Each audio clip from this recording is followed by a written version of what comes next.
Nesreen.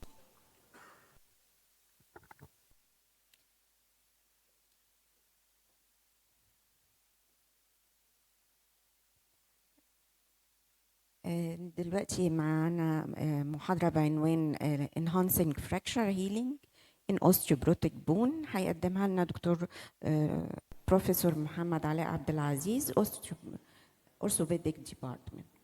اتفضل. السلام عليكم. Treatment of patients with fragility fractures goes beyond fracture fixation. الزملاء اتكلموا عن الاوستيوبروزس والتريتمنت والمانجمنت بتاعها. المشكله اللي احنا بنواجهها دايما الاوستيوبروتيك فراكشرز او الفراجيليتي فراكشرز. ومش مشكله الفراجيليتي فراكشرز دايما انها مش التثبيت والشريحه والمسامير هم بس التريتمنت زي اليونج ادلتس. Many factors are affecting. So how to enhance the healing in elderly population with osteoporotic fractures? The problem dimensions and challenges at the end, age, lifestyle, comorbidities affecting bone healing, drugs affecting healing, and promoting and accelerating bone healing. Fragility fractures are associated with bad outcome as reported in many studies. They have high 1-year and short-term mortality, higher rate of internal complication, and bad function as regards the activities of daily living and self-dependence. Also, they have been associated with higher readmission rates. Increasing incidence of osteoporotic fracture have been reported in many studies since the early 2000s. Hip refracture rates have been twofold increased in hip fracture and fourfold after vertebral fracture with high-risk patients. 45% of hip fracture patients are readmitted within 30 days. 40% of independent basic activities of daily living after 1 year are reduced than 70% after fracture. 14% of independent instrumental activities of daily life 1 year after have been reduced versus 34 before fracture. The mortality rate at 66.9% at 1 year. Survival. 25 to 25% reduction in mobility and related function. 64% nursing home admission within 1 year of hip fractures. What are the challenges when dealing with a hip fracture? Usually they are comorbid, medically complex patient with impaired functional and mental status with reduced bone quality. Factors affecting healing. Age. There are lowered mesenchymal progenitor cell division and differentiation, impaired angiogenesis, reduced level of growth factors, thus enhancing cell differentiation and improving osteoblastic function may be a key target to accelerate healing. Lifestyle as regards smoking is one of the biggest predictor of delayed fracture healing. Diminished body mass density in smokers, atherosclerosis, and low blood oxygen levels lead to poor perfusion at the fracture site. Cessation of smoking during healing may promote union. And there are many studies like this study in the clinical orthopedic and related research.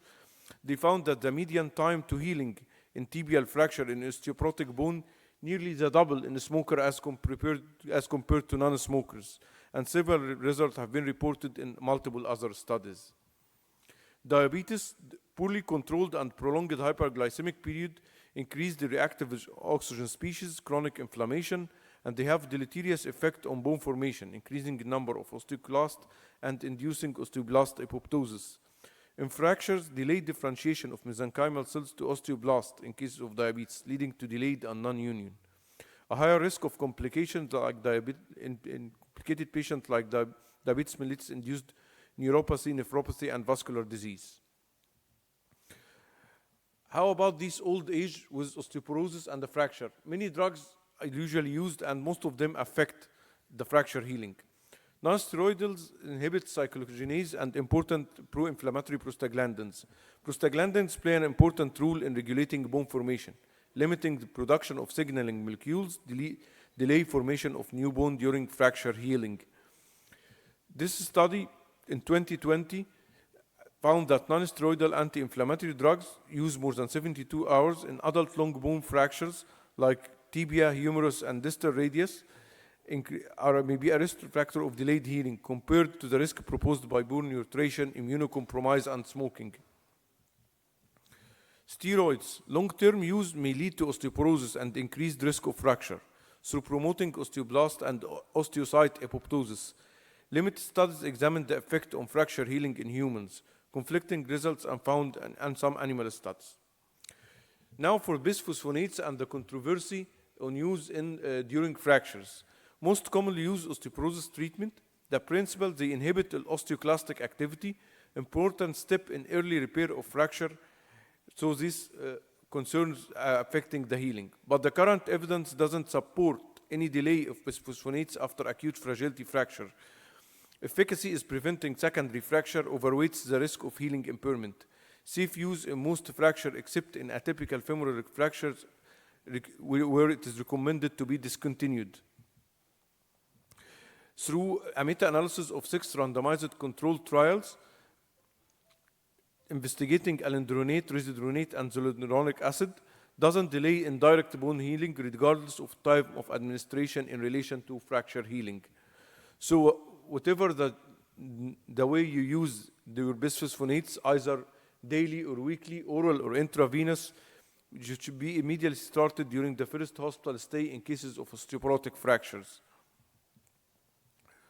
Anticoagulants, widely used as post-operative prophylaxis for VTE, no clear consensus, low molecular weight heparins, and rivaroxaban show no effect on fracture healing in rat models.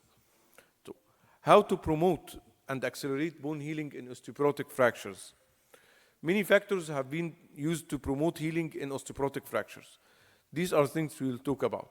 Starting with the vitamin D and calcium, vitamin D have a dual benefit. A dose of 700 to 800 international point unit per day may increase muscle strength, muscle balance, and lower extremity function, thus decreasing the risk of fall by more than 20%, so decreasing the refracture. Also, vitamin D increases the bone mineral density in association with calcium and decrease fracture rate by 25%. Vitamin D insufficiency is present in about 96% of women with hip fractures. 38% of them had extremely low levels. A recommendation of a loading dose of 180,000 international unit and up to 2,000 international unit daily. A calcium of 1,500 milligram per day associated with vitamin D 800 to 1,000 international unit per day for maintenance. Evidence that vitamin D and calcium had a limited or no effect on rate of healing, but they are important to decrease the refracture rate. Denosumab, our human monoclonal antibody, bind to receptors activator of the kappa B ligand, decrease differentiation and function of osteoclast. Despite of its inhibitory effect on bone remodeling, no impairment of fracture healing have been found in many studies. In the Freedom trial, the widest study done on denosumab, administration 6 weeks prior or after non-vertebral fractures in osteoporotic post-menopausal women lead to no delayed healing or non-union at 6 months. Administration or near vertebral osteoporotic fracture is considered safe. Strontium ranelate, unique anti-resorptive agent that targets the osteoclast, inhibiting their differentiation and promote apoptosis. Potential anabolic effect, enhancing proliferation and differentiation of pre-osteoblasts. Limited clinical data on their effect in case of use with fracture healing. Calcitonin hormone inhibits bone resorption by decreasing number and activity of osteoclasts. Numerous preclinical studies have examined the effect of calcitonin on fracture healing. Majority demonstrate that calcitonin enhances callus formation. A randomized double-blinded placebo-controlled study of elderly hip fracture patients have proved the same results. Calcitonin showed statistically significant difference in radiographic fracture healing, no significant difference in mortality, length of hospital stay, or functional recovery. Calcitonin led to decreased pain, earlier mobilization, and faster restoration of locomotor function in osteoporotic vertebral crush fracture in double-blinded studies. The teriparatide, or the recombinant human parathyroid hormone, have an anabolic effect, increase the osteoblast activity and bone mass, 20 micrograms per day subcutaneous injection. In this study, in 2019, on 112 unstable intertrochanteric fracture, 60 patients with fixation only versus 52 with fixation and teriparatide, significant improvement in the Harris-Hip score, a visual pain analog score, and rate of complication in the group having the teriparatide associated with the treatment, and shorter time to union. In this study on insufficiency sacral fractures, this was a retrospective observation study published in 2023. They compared teriparatide 6 months to sacroplasty in sacral insufficiency fracture. And they concluded in postmenopausal women with sacral insufficiency fracture, they healed better with teriparatide as according to visual analog score will also the disability index at 1 and 6 months follow-up.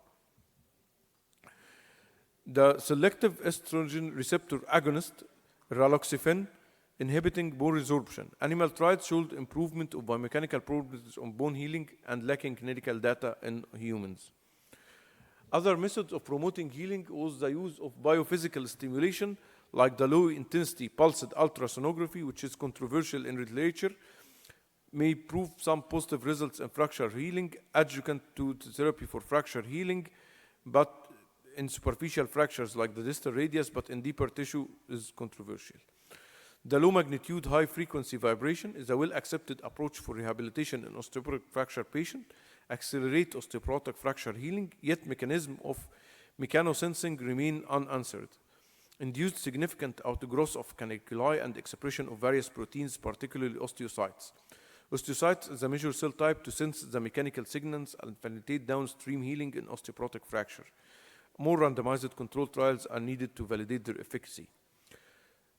Recently, clinical trials on stem cells and growth factor, injection of autologous mesenchymal cells promoting bone healing at the site of non-union harvested from patient anterior iliac crest, concentrated in vitro, evidence suggests possible success in non-union treatment, but it is costly.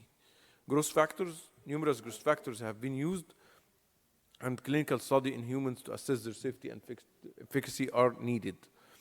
Mobilization, which one of the most important things in osteoporotic fracture. Faster possible mobilization with allowed full weight bearing, perioperative functional exercises, protect with rehabilitation aids like rigid spinal orthosis. This breaks the vicious cycle of immobilization and complication. In non-surgical patient, weight-free exercise to speed up bone healing is important. So in conclusion of this lecture, this is the use of the different agents to promote osteoporosis, and I found this scheme which is help all osteoporotic fracture patients should have a basic therapy of calcium and vitamin D with no contraindication against bisphosphonates. A bisphosphonate therapy should be started early. If there is contraindication, we may use strontium ranelate.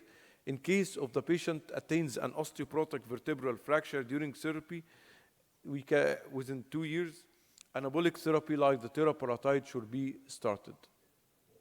Thank you.